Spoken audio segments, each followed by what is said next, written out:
What's going on, guys? Welcome back. FantasyTeamAdvisors.com bringing home the bacon MLB DFS video. It is unfortunately Monday, but fortunately for you, we are back with another video. So hopefully this video finds you doing well. Hopefully you did well this weekend. Sunday was a really good day for us. We had a great video. We had a lot of responses from you guys. We had a lot of likes, which makes it worth making these videos. So again, if you find this video helpful, if at all, hit that like button, because I did mention if we don't start getting more likes on the videos, if they help, I don't want fake likes, I want real likes. We'll continue them. But just getting a little discouraged, but I mean, yesterday's response was awesome, so hopefully we continue that today. If this video, and we got the what, like 50 we got the 30 likes, which we put out a Fanduel and DraftKings GPP lineup. So let me know how that did. Depending on what game you played or what match you played on Fanduel or DraftKings, you might have had a pretty good day with that. But let me know how you guys did this weekend. If you find this video helpful, hit that like button. Again, if we have 30 likes on this video, we will put out a Fanduel and DraftKings GPP lineup for the main slate, so you've got time for it. A lot of things to go over.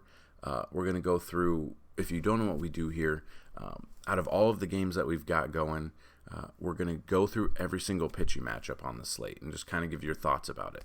So out of all of these pitchers, the ones that we like the most, that's going to be put in the article, which is right down below, which the article's already live, so go check that out.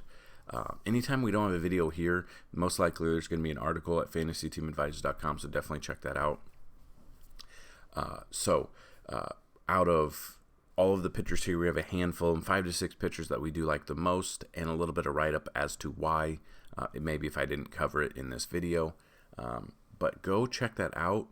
Questions, you can always email me, support@FantasyTeamAdvisors.com, or you can comment right down below. If you want to win a free day pass brought to you by FantasyTeamAdvisors.com, you got to be a subscriber, got to like the video, and tell me who's going to hit a home run, what inning they're going to hit it in, and the distance the ball traveled.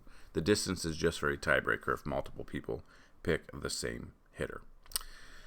Without further ado, let's jump into it. This video could be long. It just depends on how long we go with. We don't have all the pitchers. Not all the pitchers are out yet, so we'll definitely talk about that. But we do have some weather concerns, which we will talk about first. So let me make this bigger. So as you can see, the first game on the slate, Brewers at the Phillies. We do have a possibility of rain. At the moment, making it this video at 6 a.m., the rain should start in the middle of the game. But as you can see, it progresses pretty badly. 30% at the start, and then upwards of 75% at 10 p.m. So if this, storm moves and comes in a little bit earlier, we could have a problem here. Same thing with the Dodgers at the Cubs. You've got 17% at start, and then it gets worse, up to 60%, which sucks because I really like Walker Buehler here. This might be one of those nights where you just play lightly. If you're normally playing 150 lineups, I wouldn't do that. We do have some weather concerns here. And then mostly cloudy here. Just a little bit of chance of rain with the Cardinals game. San Francisco at the Rockies. Going to be a little bit cold at 40 degrees, a little bit overcast, a little bit of possibility of rain before the game, and then overcast towards the end, so definitely pay attention there. And that should be it. So the two main spots are the first two games on the slate. The 6:40 Eastern, and then the Brewers at the Phillies as well. So, that's Central, and that's Eastern. So this is just something to kind of look at if you're paying attention. But kind of sucks because I do like the pitching options here. And you can see the wind blowing out a little bit. The Rangers at the Twins, the wind's actually blowing pretty good. It's up to 17 miles an hour out to right field. So that would obviously give a plus to the batters there. Indians at the Royals blowing in at about 15 miles an hour gives a good option for pitching. And it's a Kaufman, which is a plus as well. So other than that, that is basically the weather for today. Things could change, obviously. If they do, we'll try to let you know. Follow us on Twitter Follow us on all social media. Our Discord channel, would love to make it more active. The link is down below. So regardless of the weather, we're still going to cover the games, in case the weather doesn't happen. So we're going to go through every single game. So if you're one that writes stuff down, if you need a paper and pen, if you need your Microsoft Word or whatever you use, get that out now.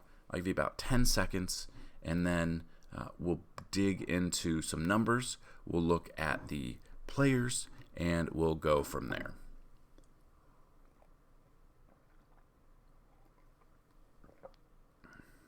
Just kidding about the 10 seconds. I just needed to take a sip of coffee, clear my throat. So, first game on the slate, regardless of the weather, Brewers at the Phillies. Adrian Hauser versus Vince Velasquez. So you can see they haven't faced each other a ton. Adrian Hauser, he's got 10 plate appearances against him, a .250 batting average. Phillies bats here, 23 plate appearances. Vince Velasquez against the Brewers, 23 plate appearances, a .471 batting average, so not that good, and only 4.3 K percentage. So looking at Vince Velasquez, or Adrian Hauser first, kind of just looking at his game logs, 2-2 record, 3.65 ERA, 19 strikeouts, so not a lot of strikeouts there. Hasn't faced the Phillies this season.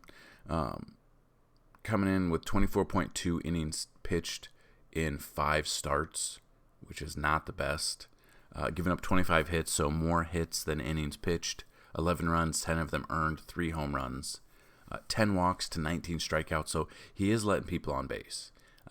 So we could be looking at the Phillies here. They're coming off somehow a loss yesterday with the review of the home run. Rhys Hoskins should have had a game-tying home run, got reviewed and called back. But yeah, so his latest start against the Indians, 5.2, or against the Marlins, 5.2 innings, 3 earned runs, 7 Ks, which was his most amount of Ks there. But yeah, the most he's pitched in a game is 5.2 innings, which that's not a lot. Yeah, I don't like that completely. GPP I don't mind, but it's going to be hard to take a pitcher in this game. Flip side of that, Vince Velasquez now in 5 starts as well, 12.1 innings. So to begin the season, 1.1 innings, 0.1 innings, 2.1. So he came out of the bullpen. Now he's a starter. I don't know how stretched out he really is. 0-0 record. Does come in with a 6.57 ERA and only 18 Ks with a 1.95 whip. Hasn't faced the Brewers this season. He's faced the Mets twice, the Cardinals twice, and the Rockies once. His last start, 4.1 innings against the Cardinals last Wednesday, 3 earned runs, 2 home runs, and 5 Ks. I just don't trust him. He's not getting deep into games for paying what you want. Could he go 6-7 innings? Yes, he could, but he hasn't shown that this year yet. So this is one of those. Any pitcher on the slate at any given time is an option for GPPs or tournaments, but he's just not stretched out enough for me to want to use him. So I will be probably avoiding these pitchers in this game, probably look at the bats more. Next game on the slate is the Dodgers at the Cubs. Again, the weather is a concern, though. That's what sucks. Buehler versus Kyle Hendricks. Walker Buehler, 54 plate appearances, a 184 batting average. Kyle Hendricks, 61 plate appearances, a 250 batting average. Hendricks has been just getting absolutely dominated this season. Just a very boring pitcher. Doesn't have any emotion out there, and he hasn't been doing good. Walker, starting out, 1-0 record coming into this game, 3.16 ERA, 31 Ks. So 31 Ks in 31 innings pitched. He's coming off a fantastic strikeout game against the Cincinnati Reds last Tuesday, where he went 6.1 innings and had 10 Ks. The problem is he gave up 5 earned runs to the Cincinnati Reds. 10 Ks though, still had that. Against the Padres, 7 innings pitched back on April 22nd, 2 earned runs, 9 Ks. He gets a better matchup. I honestly could see close to double digits, if not double-digit strikeouts here for Walker Buehler. The problem is the weather is a concern that I don't feel 100% confident with, but we'll definitely take a look at that. I don't trust Kyle Hendricks here at all. Again, I know it's Atlanta, but against Atlanta last Wednesday, he only pitched 3.2 innings, gave up 11 hits, 7 earned runs, 3 home runs, and only 3 Ks. So he's not striking anybody out. That's the thing. He's not the same pitcher that we saw in the World Series in 2016 or even the playoffs in 2017, 2018. Something's wrong with him. I don't know. People have figured him out. I don't know what's wrong. 1-3 record, 7.54 ERA, only 21 Ks. In 22 innings pitched, he's given up 32 hits and 19 earned runs. 10 of those earned runs were home runs. And he's only struck out 21 batters, so he struck out less than 1 batter per inning. Probably, if I'm taking one, I'm taking Buehler. There's no way I'm taking a pitcher against the Dodgers in this one at Wrigley with the wind, with the weather. Absolutely no way. Moving to the next game, the Rangers at the Twins. Dane Dunning versus Kenta Maeda. Dunning, 15 plate appearances against them, 214 batting average. Maeda, 34 plate appearances, 226. So Dunning's coming in with 1-1 record, 3.97 ERA, 24 Ks. He hasn't faced the Twins this season. His last start, 5 innings, 4 earned runs against the Angels, 1 walk, 6 Ks. Did take the loss in that game. He's been very up and down. The game before that against the White Sox, 2.2 innings, 5 earned runs. Then there's been games where he's gone 6 innings against Baltimore, 5 hits, 5 Ks, 0 earned runs. He hasn't gone any farther than 6 innings in a game, so that's a little bit what scares me. The thing is, on paper, I'd be like, no way I'm not taking a pitcher against the Twins. But the Twins have not been hitting like they probably should. The Twins have been very, very different. So that's just what's weird. So looking at that, I'm probably, I could see you taking Dunning for GPP just because the Twins have been, whatever you want to say the Twins have been. But then there's games where they put up a ton of runs. So Dunning, GPP, I don't mind, not cash. Maeda on the flip side, his last start against Cleveland, 5.2 last Tuesday, 5.2 innings, 8 hits, 5 earned runs, 3 of them home runs, and only 3 Ks. Then against Oakland, he went 3 innings, gave up 7 earned runs. Against Boston, 4.1 innings, 2 earned runs. His most amount of Ks in a game has been 5. But the Rangers can strike out. That's the thing. I think people are going to see his 1-2 record, his 6.56 ERA, and go away from him, where you could look at Maeda here for GPPs. I don't trust him in cash yet. I think both of these pitchers are fantastic GPP options. I don't trust either of them in cash quite yet. Mets at the Cardinals. We don't know who's starting for the Mets yet, which is never good for on day of. But we'll definitely check that out. We got Wainwright on the bump on the other side. 61 plate appearances against him. 18K percentage against the Mets.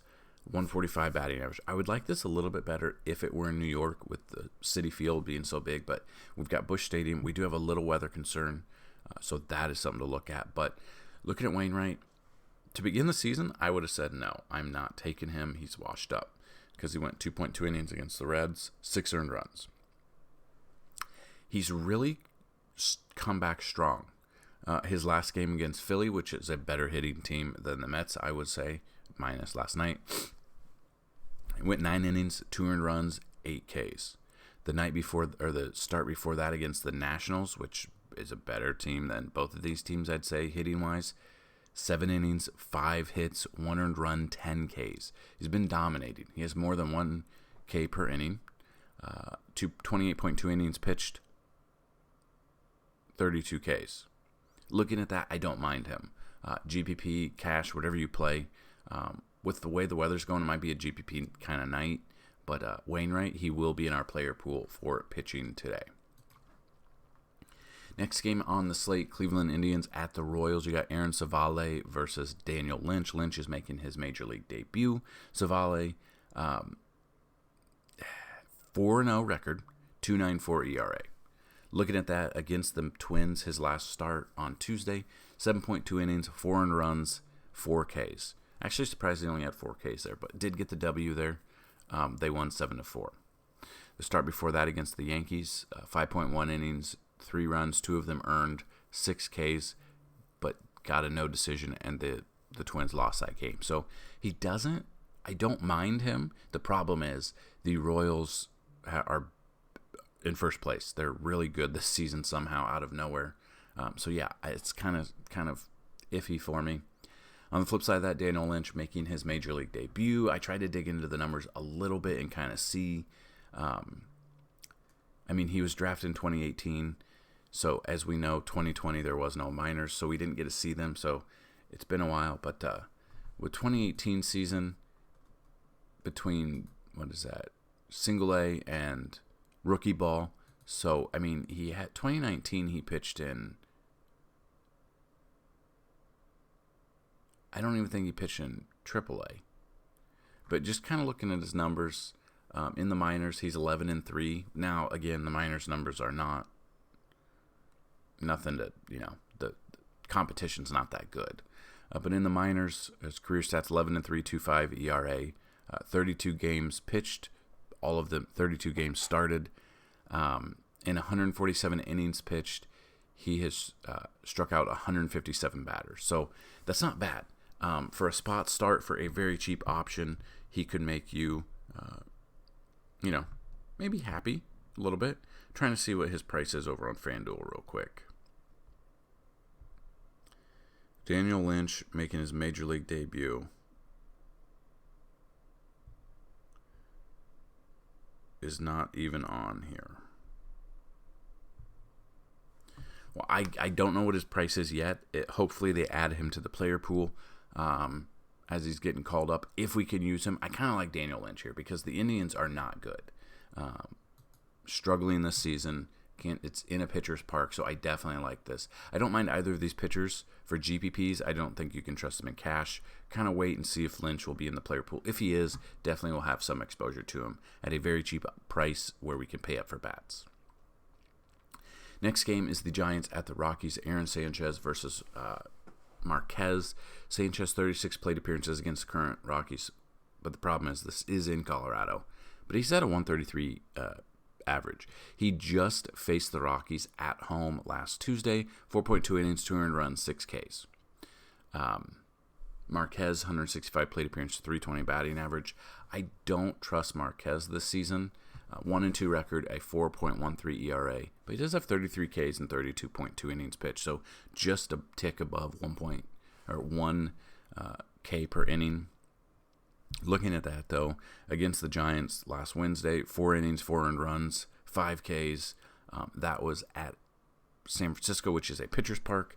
He faced the San Francisco back on April 11th as well in San Francisco. 5.2 innings, 3 earned runs, 7 Ks. So he is getting the Ks there, but I don't trust him. I just don't trust him at home. And the Giants are just one of those teams that always seem to stick around. And I would take them. I would take Sanchez here for GPP. I would take the Giants as a mini stack here for, I think they'll go a little under-owned, but it's Coors, so you never know. Next game, the Rays at the Angels. You got Tyler Glasnow versus Shohei Ohtani. Glasnow, Sicilian Murphy, whatever you want to call him, dominating this season. 3-1 record, 1.67 ERA, 56 Ks. The 56 Ks are the fourth most in the league so far. Looking at this game, we've used him almost every single start. His last start against Oakland, 7 innings, 0 earned runs, had 10 Ks. Against Toronto, the start before that, 6 innings, gave up 5 earned runs, but had 10 Ks there. We had him in a write-up last week. I said he's coming off a bad game. Wouldn't be surprised if he goes 6+ innings, 6+ Ks. Could even see him get 10 Ks again. That's exactly what he did. So kind of looking at that, I don't mind him here at all. Glasnow, that's why he's the picture of the article and video. He's striking out a ton of people. The Angels can strike out. They can hit, but they can also strike out. And I think Glasnow has another fantastic game. Tried looking up Ohtani's numbers. I can't. It's really hard to find pitching numbers, but I have a write-up in the article, so click that. I believe he started 2 games this season pitching. This is the thing is he hasn't gone more than 5 innings, and he's getting the strikeouts in those innings, but that just kind of sucks for his price. The other thing I saw last night was he got hit in the elbow. I believe he got hit in the pitching elbow when he was batting, but then he still stayed in the game. He still stole, I think, 2 bases. So, according to Joe Madden, his pitching chances were up in the air at the moment just because he did get hit on that elbow. But you never know what's going to happen. Should be good to go there. But if he starts and then he feels a little bit discomfort, that would scare me a little bit. So in that same sense, kind of be cautious with this. I think Glasnow's your cash pitcher. I think Ohtani is your GPP pitcher. And just kind of monitor the news to see if Ohtani will actually pitch. Next game on the slate, you've got the Blue Jays at the Athletics, Oakland Coliseum, O.co, huge stadium, pitcher-friendly park. Terrible stadium, actually. Steven Matz versus Frankie Montas. Steven Matz, only 5 plate appearances against him, hasn't given up a hit, has the strikeouts. Flip side of that, Frankie Montas, 18 plate appearances, a .294 batting average. Blue Jays can hit, that is for sure. But looking at Steven Matz's numbers, 4-1 record, but he does have a 4 ERA. So he's getting the wins, but he's giving up runs as well. Last Wednesday, his last start, 3.2 innings, give up 6 earned runs against Washington, 2 Ks. Against Tampa Bay, the start before that, 5 innings, 3 earned runs, 7 Ks. So he's getting some Ks in the games. Hasn't faced Oakland this season, really hasn't faced many at all, considering for the most part, outside of this year, Matz has pitched in the NL East, which they don't really face Oakland at all. So looking at that, I don't trust him in cash much, but I don't mind Steven Matz in GPP. Frankie Montas, you could throw him in GPP, but against the Blue Jays, I don't trust him. Montas here, 2-2 record, does have a 6.2 ERA, 25K, so that is a lot. He is getting hit pretty hard. His last 2 starts, he's given up 9 earned runs and only struck out 9 batters. So I'm not trusting that because the Blue Jays can hit. So looking at that, I'd probably go Matz. I probably won't have any exposure to Montas, and if I do, it'll be maybe that one-off. If I make like 20 lineups or 100 lineups, whatever I make, I'm not going to do 100 lineups, but if say I make 20 lineups, he might see himself in 1 or 2, and on DraftKings maybe an SP2, but I don't trust him at all. Next game, Pirates at the Padres here. It is at Pitcher's Park. We got Tyler Anderson versus Miguel Diaz. Anderson he's not bad. 2-2 record, 3.38 ERA. Against the Royals, last start, 6 innings, 1 earned run, 5 Ks. Against Detroit, the start before that, Detroit's bad though. 5 innings, 2 earned runs, 7 Ks. So in 26.2 innings, he has 26 Ks and given up 10 earned runs. That's not bad, but it is the Padres. They can hit lefties well. Machado's starting to heat up. Tatis has been, doing his thing. They have batters that can hit. Cronenworth, if you're doing stacks. So looking at that, I probably won't take either of these pitchers. Kind of looking at Miguel Diaz. I don't know if it's going to be a bullpen game, what's going on. I haven't seen the news, but he's only in 5 starts, 6.1 innings. His last start at Colorado, but it's Colorado. 0.2 innings, 5 earned runs, 1 home run. So this is I would assume a bullpen game. I don't know who's going to be the long stretch man, depending on what the news comes out. So I wouldn't use either of these pitchers here. I would definitely load up on the offense. Then the final game, we've got the Orioles at the Mariners. Dean Kramer versus to be announced. Kramer, the most he's pitched in the game is 4.1 innings. That was against the Yankees the last start. Gave up 6 earned runs, 10 hits, 4 Ks. Against Seattle back on the 13th of April. 3 innings, that was at home. 3 innings, 4 earned runs, 1 home run, 3 Ks. So he hasn't had much success here. Comes in with an 8.4 ERA. I would avoid this game pitching option-wise. I would look at the bats here, both sides. Depending on what Mariners pitcher comes out, we'll know. But Mitch Haniger's starting to heat up. I would look at maybe possibility. I think this game could have a ton of runs scored there. So there you go, guys and gals, the breakdown of all of the pitchers. If you want to see the ones we like the most, click the link down below. That is today's article. Those are the pitchers we like. If you want to see even more on the website, you can always go to fantasyteamadvisors.com right here. under the MLB tab, we have the 2020 stats, which I will be removing probably today since we're already a month into the season. We've got the updated 2021 stats, the updated ballpark rankings. So if you check out the ballpark rankings and you look at it, what it is, and this is yesterday's, but this will be updated. It breaks down the teams, the ballpark. Let's see. Yeah. So we've got the team, the ballpark, the home pitcher, the starting pitcher, and the games played in the ballpark, the total amount of runs in the game. So you can see all of this. So run average, run rank. So Great American Ballpark gives up the most amount of runs. Like that's why we call it the Great American Small Park. Run rating, home run total, stuff like that. So this is really good by breaking down. Let's make it bigger for you, just so you can see the screen. Well, you can check it out. It's not really showing up on my screen for you guys, unfortunately. So you can check that out. We've got the home run rating, the slugging rank, and the slugging rating as well. So definitely check that out. Free content for you guys. Another one is the daily BVP. Again, these are not updated for today's slate, but you can check it out on the website. A lot of information for you. What batters have the best chance here? Miguel Cabrera had the most amount of at-bats against Corey Kluber. Kluber dominated. He absolutely shoved against the Tigers yesterday. And we had him in every single lineup. So it really worked out. So we have all of this broken down for BVP. Then we have our cheat sheet, which is part of our premium content. If you want to check out FTA Plus, you can sign up. So our cheat sheet just tells you what pitchers we like, cash or GPP, for each position. The weather, if there is any weather concerns, which this will be updated today. And then some stacks that we like as well. So I do have people asking about stacks, but we do have them on the cheat sheet here. So if I help you out, you can help me out. You can sign up. Or we have the best matchups of the day as well, whether or not they're hot hitters, whether or not they're against cold pitchers. You can check that out right there. So that's what I've got for you guys and gals. Thank you for checking this video out. If you found it helpful, hit that like button. Again, if we get 30 likes, we will put out a Fanduel and DraftKings GPP lineup down below and pin it in the comment section. Go check out all of our social media. Go check out everything we have in the description of this video. And check out our free Discord channel. Click the link, join, ask questions, win money. Good luck, and as always, bring home that bacon. Peace.